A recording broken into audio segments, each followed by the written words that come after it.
July 25, 1944, 9:38 a.m., Normandy, France, a forward airstrip near Canessy. Major General Elwood Richard Quesada stood at the edge of a field that smelled of aviation fuel, churned earth, and the particular acrid odor of high-octane exhaust that accumulated wherever fighter aircraft gathered in numbers sufficient to reshape the landscape. The sound was overwhelming, a continuous thunder of Pratt & Whitney engines as P-47 Thunderbolts roared overhead in formations so dense they seemed to darken the summer sky, each aircraft loaded with bombs and ammunition that would fall on German positions less than 3 miles from where American infantry waited in foxholes, whose occupants could feel the vibration through the ground itself. Quesada was 39 years old, the son of a Spanish immigrant who had worked as a streetcar conductor in Washington, D.C., raising a family on wages that required careful management and ambitions that required careful concealment. The young Elwood had discovered aviation in the 1920s, had learned to fly with a recklessness that terrified instructors and delighted the newspapers that covered air races and endurance flights. He had earned the nickname Pete for reasons no one could quite remember, had risen through an Army Air Corps that rewarded innovation when innovation could be proven, and punished it when proof was lacking. He had spent the past 6 months arguing with superiors whose doctrines he considered obsolete, and subordinates whose caution he considered cowardice. He had won those arguments. The aircraft thundering toward Saint-Lô represented the operational proof of concepts that Army Air Force orthodoxy had declared impossible, impractical, or beneath the dignity of strategic air power. Fighter bombers flying close support at altitudes that regulations prohibited. Pilots communicating directly with tank commanders through radio sets that Quesada had ordered installed in Sherman turrets against the objections of officers who considered such improvisation unauthorized. Aircraft attacking targets within hundreds of yards of friendly troops, guided by controllers whose techniques had been developed through experiments that conventional wisdom said would kill more Americans than Germans. The experiments had killed Americans. Quesada had watched bombs fall short during the preparatory missions, had received reports of friendly fire incidents that cost lives, and threatened to validate every objection his critics had raised. He had not stopped experimenting. He adjusted procedures, modified marking techniques, argued for continued development against pressure to abandon methods whose imperfection was obvious and whose potential was not yet proven. The American system gave him the space to fail, to learn from failure, to fail again in different ways until the failures became less frequent and the successes became more reliable. 6,000 kilometers to the east, 3 years earlier, a Soviet general had understood failures with equal clarity and had possessed no space to address them. Dmitry Pavlov had commanded the Western Front, the largest concentration of Soviet military power facing the German invasion, and he had known that the deployments he oversaw were catastrophically wrong. He had not argued, he had not experimented, he had not proposed alternatives through channels that might have permitted refinement. The Soviet system did not provide such channels. It provided silence, obedience, and the certain knowledge that disagreement was not a path to improvement, but a path to the execution chamber. Quesada watched his aircraft begin their attack runs, diving toward German positions whose defenders would experience what close air support meant when the pilots delivering it had been trained through methods their commanders had developed through argument and experimentation. The bombs fell, the infantry advanced. Operation Cobra, the breakout from Normandy that would shatter German defenses in the West, had begun with aircraft whose tactics had been refined through a process that the Soviet Union could not have replicated because the process required something the Soviet Union had systematically eliminated. The process required generals who could argue with their superiors and survive the argument. It required a system that distinguished between disagreement and disloyalty, between error and treason, between failure that taught and failure that condemned. Quesada had argued, had failed, had argued again, and had finally won. Dmitry Pavlov had remained silent, had obeyed, had failed anyway, and had been shot for failures that silence and obedience had guaranteed. He had slapped 2 soldiers. The incidents had occurred at evacuation hospitals on August 3rd and August 10th. Encounters with enlisted men diagnosed with combat fatigue, whose presence in medical facilities offended Patton's understanding of courage and duty. He had called them cowards. He had struck them with his gloves. He had threatened to shoot one of them if the man did not return to the front. The incidents had been witnessed by medical personnel, whose reports had traveled through channels until they reached Eisenhower's desk, where they presented a problem whose dimensions exceeded what simple discipline could address. Eisenhower faced a choice that eliminated everything distinguishing American military culture from the Soviet system that was simultaneously consuming generals for failures far less personal than Patton's transgressions. He could relieve him permanently, ending the career of a commander whose tactical abilities were matched by few and whose conduct was tolerated by fewer. He could court-martial him, satisfying the demands of discipline while sacrificing capabilities the Allied cause desperately needed.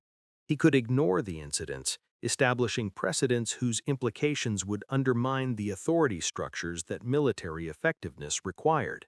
He chose none of these options. Patton was ordered to apologize to the soldiers he had struck, to the medical personnel who had witnessed the incidents, to the divisions under his command whose morale the incidents had affected. The apologies were humiliating. They were also survivable. Patton retained his rank. He lost his command temporarily, was excluded from the Italian campaign's next phase, watched subordinates receive promotions and assignments that his conduct had forfeited. He was punished. He was not destroyed. The Soviet system provided no such middle ground. Dmitry Pavlov had committed no personal transgressions, had struck no soldiers, had violated no regulations that his own judgment could have modified. He had simply commanded forces whose destruction was guaranteed by deployments he had not chosen and could not change. His punishment would be absolute.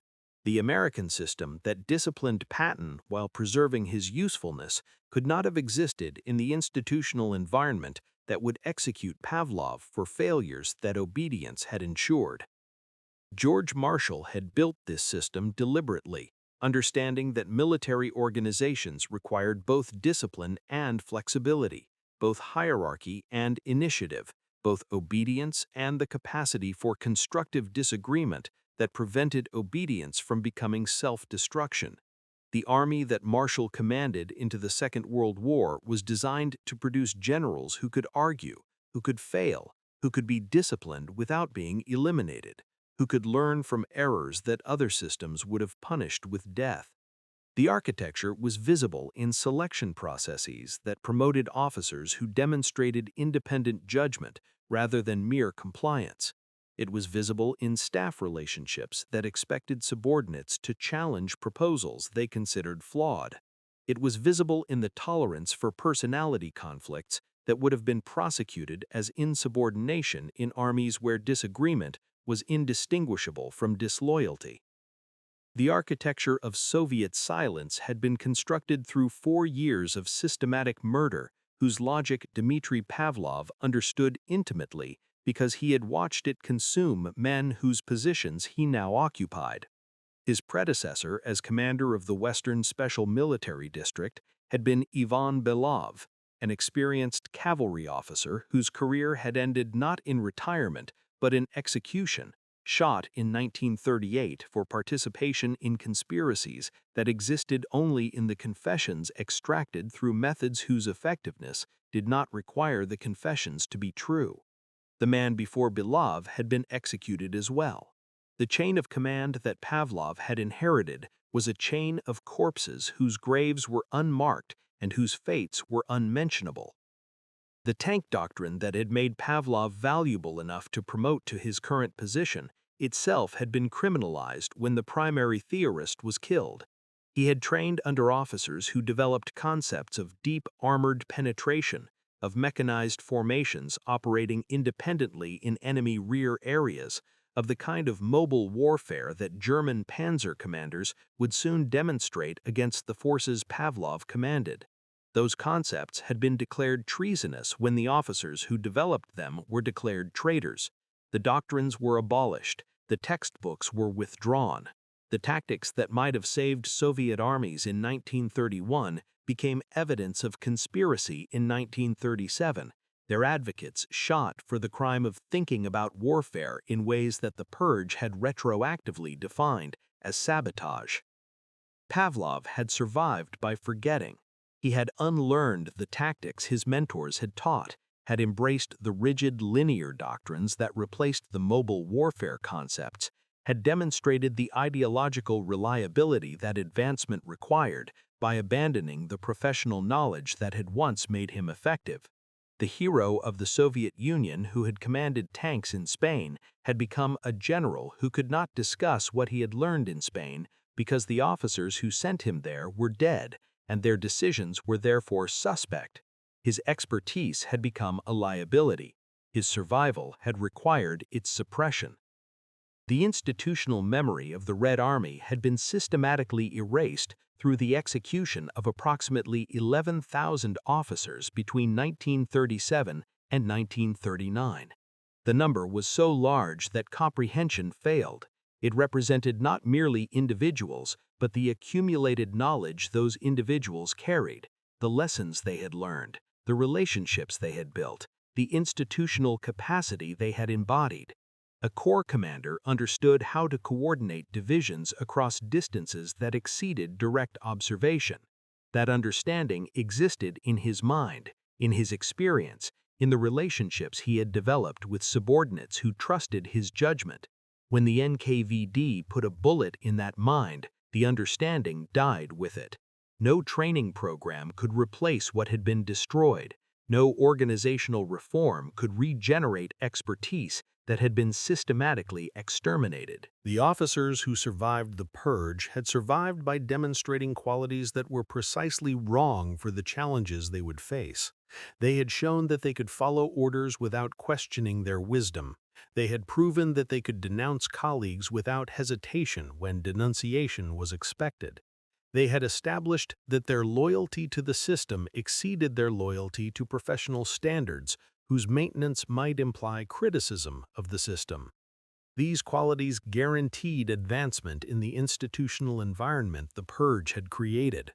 They also guaranteed catastrophe when the institutional environment encountered an enemy whose officers had been selected for different qualities entirely. Pavlov sat in meetings where he could not speak the observations his experience provided. He reviewed deployments whose flaws were obvious to anyone with tactical training and whose correction was impossible for anyone without political authority he did not possess. He watched subordinates learn the same silence he had learned, the careful calibration of statements to avoid implications that might be reported, the systematic suppression of professional judgment that the system interpreted as ideological deviance. The headquarters that should have been producing operational plans was instead producing documentation of compliance, records that would demonstrate obedience when the questions came about why the obedient had failed. The questions would come. Pavlov understood this with the clarity of a man who had watched the questions come for others, who had witnessed the interrogations and the trials and the executions that followed failures the system had guaranteed. Someone would be blamed for the catastrophe that was approaching. The blame would not fall on the deployments or the doctrine or the decisions made in Moscow. The blame would fall on the commanders who had implemented those decisions, who had maintained those deployments, who had followed the doctrine without achieving the results the doctrine had promised. Spring 1944, 3:45 p.m., England, 9th Tactical Air Command Headquarters, Aldermaston. Pete Quesada spread aerial photographs across a table that smelled of developing chemicals, cigarette smoke, and the tea that British staff officers consumed in quantities that Americans found medically concerning. The photographs showed Normandy, the beaches and hedgerows and villages where the invasion would occur when weather and readiness aligned. They also showed the problem that no existing doctrine had solved: how to provide air support to ground forces advancing through terrain where the enemy could hide behind every hedgerow, and the difference between friendly and enemy positions was measured in yards rather than miles. Quesada had been arguing about this problem for months, in meetings that produced memoranda rather than solutions, in conferences where senior officers explained why his proposals contradicted principles that strategic air power required.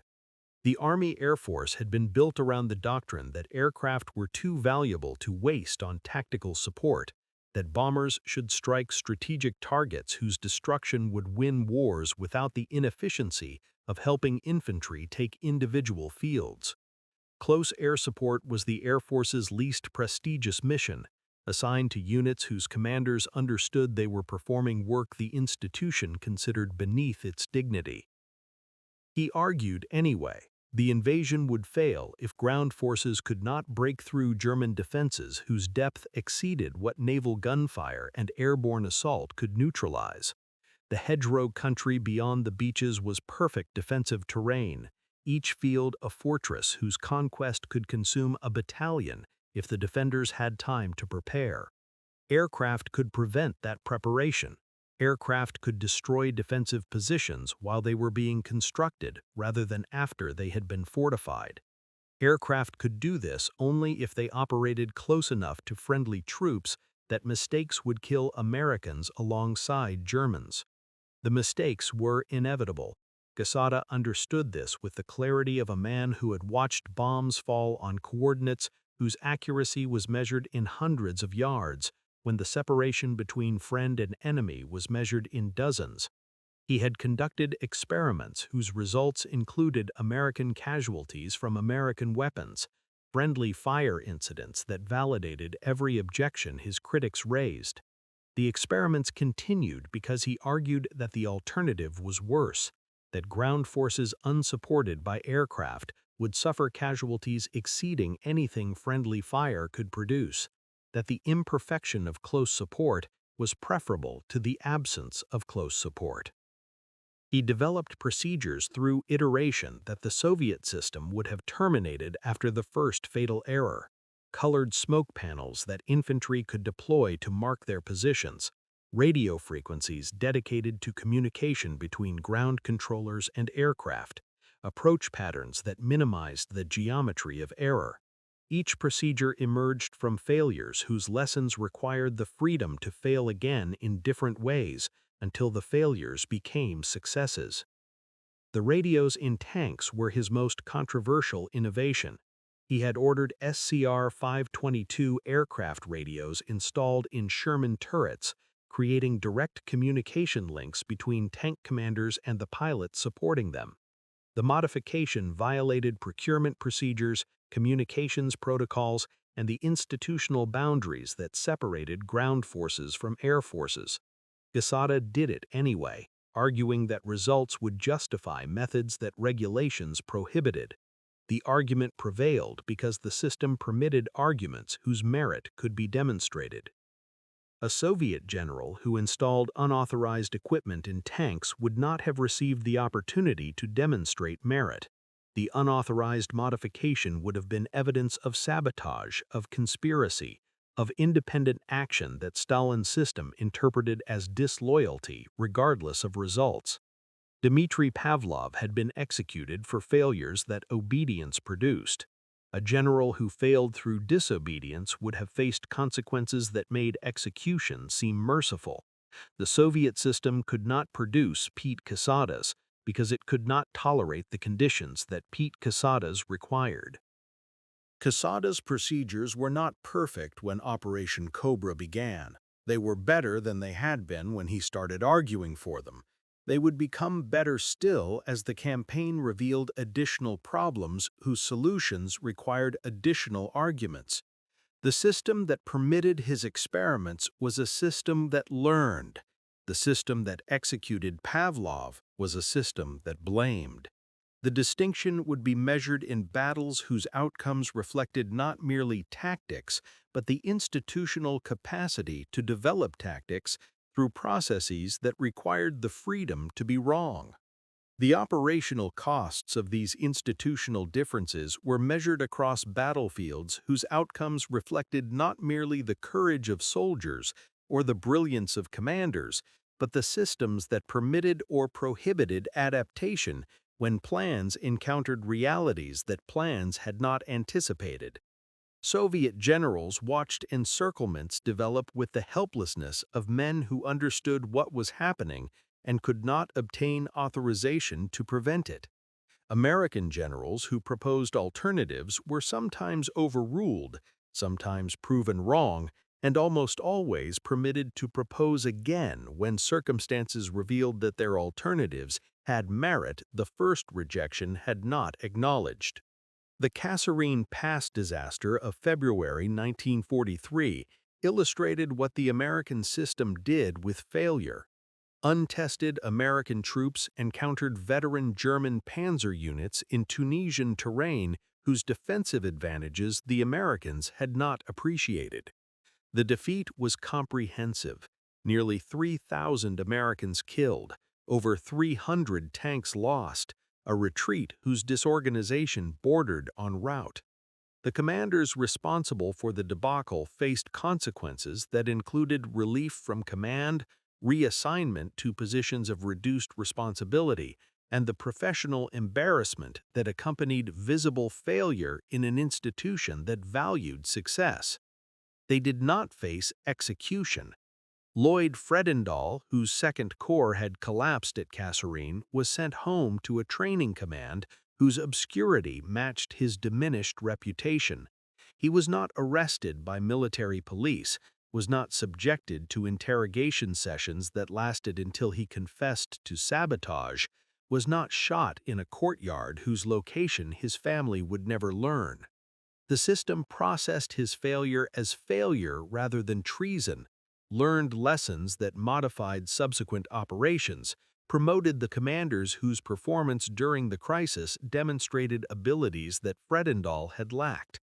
George Patton replaced Fredendall. The corps that had broken at Kasserine fought effectively within weeks. The Hürtgen Forest Campaign of autumn 1944 produced failures more prolonged and more costly than Kasserine, a meat grinder that consumed American divisions in terrain whose defensive advantages should have prompted alternatives that commanders did not pursue. The campaign killed over 33,000 Americans across 3 months of fighting whose objectives were never achieved and whose necessity historians would later question. The generals who planned and executed the Hürtgen offensive made decisions that subsequent analysis would characterize as errors compounded by stubbornness, failures to adapt that extended suffering beyond what any reasonable assessment of costs and benefits could justify. Their careers suffered, their lives continued. The distinction separated the American system from the Soviet system with a clarity that no theoretical analysis could match. A Soviet general who presided over 33,000 casualties in a campaign that achieved nothing would not have faced career consequences. He would have faced the NKVD, the interrogation chamber, the confession extracted through methods whose effectiveness did not require truth, the bullet that ended the process the system required. The American generals who failed in the Hürtgen were available to learn from failure, to command again, to apply lessons whose acquisition had cost lives, but whose application might save lives in subsequent operations. Pete Quesada watched these dynamics from his position supporting ground operations whose progress his aircraft facilitated and whose setbacks his aircraft could not prevent. He attended conferences where commanders debated alternatives with a freedom that the presence of disagreement proved was genuine. He observed generals propose courses of action that superior officers rejected, accept the rejections, and propose modifications that incorporated the objections without abandoning the essential insights the original proposals had contained. The process was inefficient, contentious, and sometimes wrong. It was also adaptive in ways that produced improvement over time. The Soviet system could not produce such adaptation because the system could not produce the disagreements that adaptation required. A general who proposed alternatives was a general who implied current plans were inadequate. Current plans bore the approval of authorities whose judgment could not be questioned without consequences that made questioning suicidal.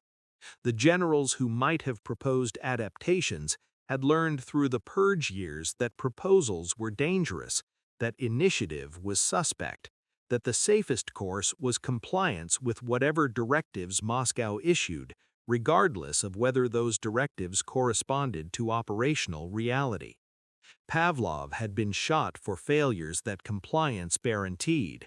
The lesson his execution taught was not that compliance was insufficient, but that scapegoats were necessary, that someone would be blamed when plans failed, and that the generals who survived would be the generals who ensured blame fell elsewhere. The institutional learning that failure might have produced was replaced by institutional blame that failure certainly generated. Dmitry Grigorovich Pavlov was executed on July 22, 1941, exactly 1 month after the invasion whose catastrophe his silence had been unable to prevent and his obedience had been unable to survive.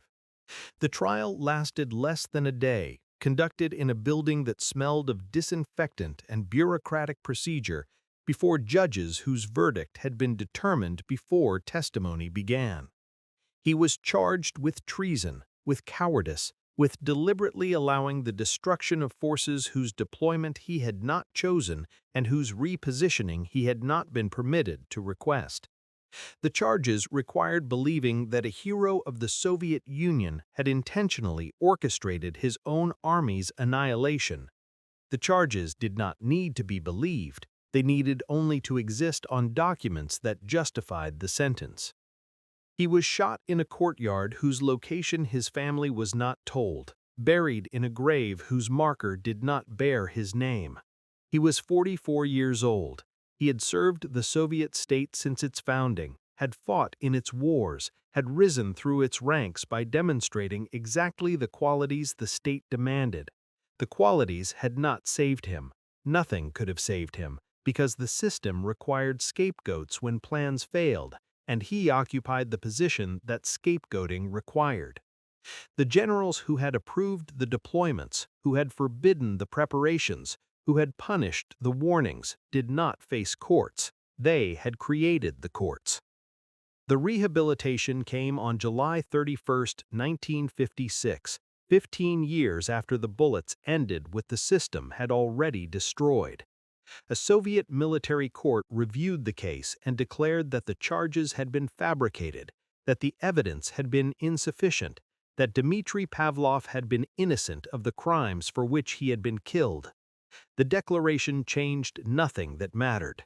His children had grown up without a father. His widow had lived under suspicion that attached to families of executed traitors. The tactical knowledge he might have contributed to subsequent campaigns had died with him in that unmarked courtyard. The rehabilitation acknowledged injustice without reversing its consequences. George Patton survived the war that the American system had permitted him to continue fighting after the incidents that should have ended his career. He had commanded the Third Army across France and into Germany, had demonstrated the tactical brilliance that his personality disorders could not diminish, had argued and offended and produced results that justified the tolerance his superiors had extended. He died on December 21, 1945, not from courts-martial or firing squads, but from injuries sustained in an automobile accident near Mannheim, Germany. His neck was broken when his staff car collided with a truck. He was 60 years old. The arguments that had defined his career were silenced by chance rather than by judgment. by the randomness that warfare had somehow failed to impose during years when randomness had claimed so many others. Pete Quesada outlived both the war and the systems whose contrast his career had illuminated. He continued serving after victory, continued arguing for innovations whose merit required demonstration before acceptance would follow. He retired from the Air Force as a lieutenant general, was appointed the first administrator of the Federal Aviation Administration in 1958, brought to civilian aviation the same insistence on operational improvement that had produced the close air support tactics whose development had required the freedom to fail. He died on February 9, 1993 in Jupiter, Florida, 88 years old. His life a testament to what happened when talent encountered institutions designed to channel disagreement toward improvement rather than punishment. Three generals whose fates measured the distance between systems that learned and systems that blamed. Pavlov had obeyed and been executed for the failures obedience produced. Patton had transgressed and been punished with disgrace that preserved his usefulness. Quesada had argued and been rewarded with the authority to implement what his arguments had proven. The outcomes were not accidents of personality or circumstance. They were products of institutional design, of deliberate choices about what disagreement meant and how failure should be processed. One system had produced generals who could argue with superiors and survive to argue again when new evidence emerged. One system had produced generals who maintained silence while catastrophe approached and were executed when silence failed to prevent the catastrophe that only argument might have averted. The distinction was not efficiency or discipline or loyalty. The distinction was whether institutions treated disagreement as a resource to be cultivated or a threat to be eliminated. The battlefields where those institutions tested their assumptions rendered verdicts whose clarity required no courts to establish.